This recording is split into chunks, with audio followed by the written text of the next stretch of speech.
primeiro lugar, eu diria que a missão integral ela é muito mais popular do que a gente imagina. Reconhecendo que grande parte das igrejas brasileiras são pequenas igrejas, são igrejas de periferia, são igrejas dos pobres, né? É claro que a gente tem algumas grandes igrejas que de alguma forma influenciam, né, o público, mas a grande parte das pessoas elas vão lá na sua igreja, no seu bairro, vivem a sua fé, abre as portas para a comunidade, acolhe o vizinho, distribui cesta básica, tenta cuidar de criança. Então é interessante que nesse sentido a missão integral no decorrer da sua história acabou também sendo muito quase que essa microvivência, né, dessa missão nos projetos, nas comunidades. Então acho que historicamente falando, tem muita missão integral nessas igrejas, nessa comunidade base.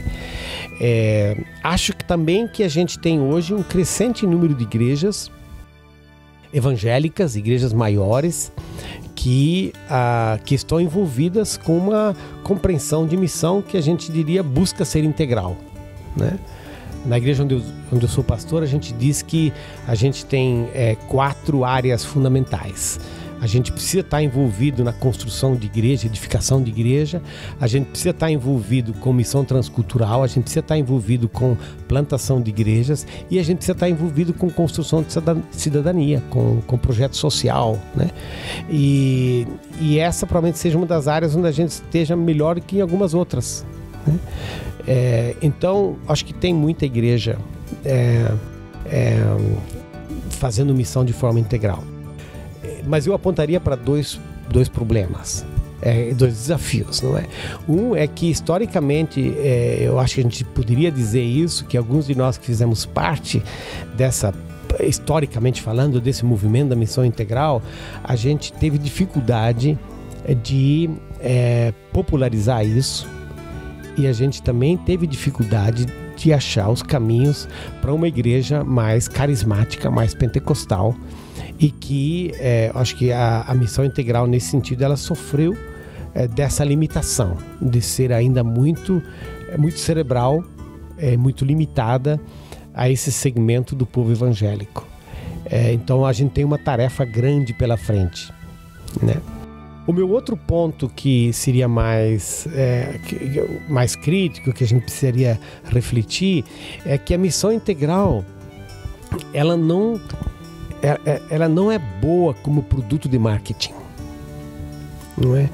Não é fácil você fazer a igreja crescer com a missão integral, porque a missão integral ela não quer ser um lugar onde se negocia com Deus. A missão integral não quer ser um lugar terapêutico, por assim dizer, onde todas as pessoas se sentem bem. A missão integral tem uma dimensão profética na sua proclamação, e isso é difícil.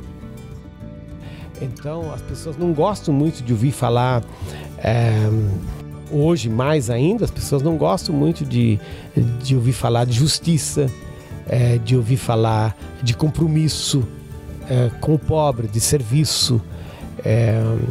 As pessoas preferem um evangelho que seja mais confortável. E eu digo isso para mim mesmo, não é? O evangelho, digamos assim, que a missão integral procura vivenciar, ele não é confortável. Pelo contrário, ele me tira continuamente da minha zona de conforto. E isso não é fácil de vender, se a gente pode usar essa linguagem.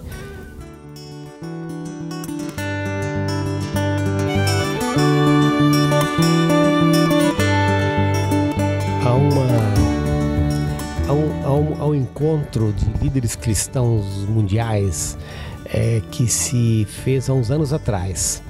E um dos objetivos desse encontro era trabalhar a questão da relação entre a evangelização e a responsabilidade social, que foi patrocinado pelo movimento de Lausanne E é um documento, essa consulta teológica que teve a coordenação do John Stott, justamente refletiu sobre essa coisa de como que a gente entende essas diferentes dimensões, como elas são diferentes. E a imagem usada naquela consulta foi de que é como uma tesoura, não é?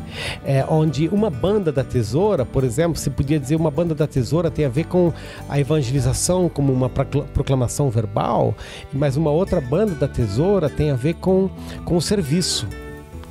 Só que para que a gente tenha uma tesoura, a gente precisa dos dois lados. Se a gente desmonta essa tesoura, ela não é mais uma tesoura.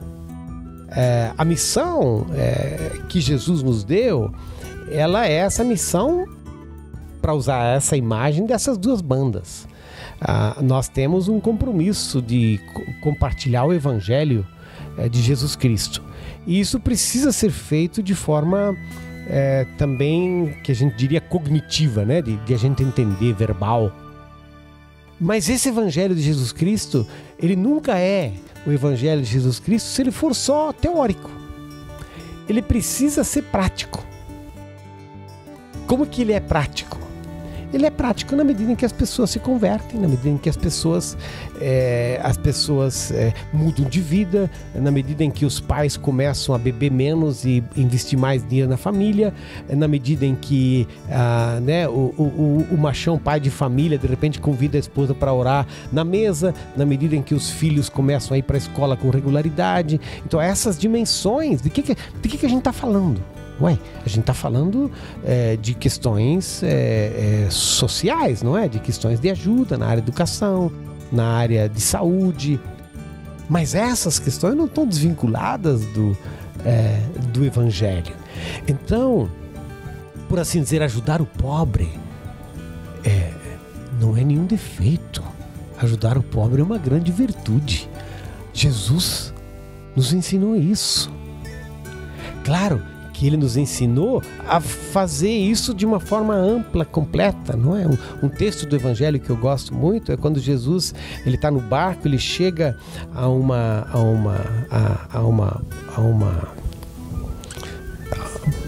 ele chega a um destino e tem uma multidão esperando esse destino. Tá esperando a Jesus. Ele olha para elas e tem compaixão delas, porque elas eram como ovelhas sem pastor. E aí ele começa a falar com elas, com essa multidão, e aí os discípulos ficam preocupados e eles querem mandar a multidão embora, e Jesus diz: vamos dar de comer para esse povo. E os discípulos dizem: mas como? Não dá? E Jesus diz: dá sim. Missão integral quer ser isso. Como aprender a olhar para as multidões das nossas cidades, da nossa periferia, da nossa comunidade, das nossas ruas 15, com os olhos de compaixão.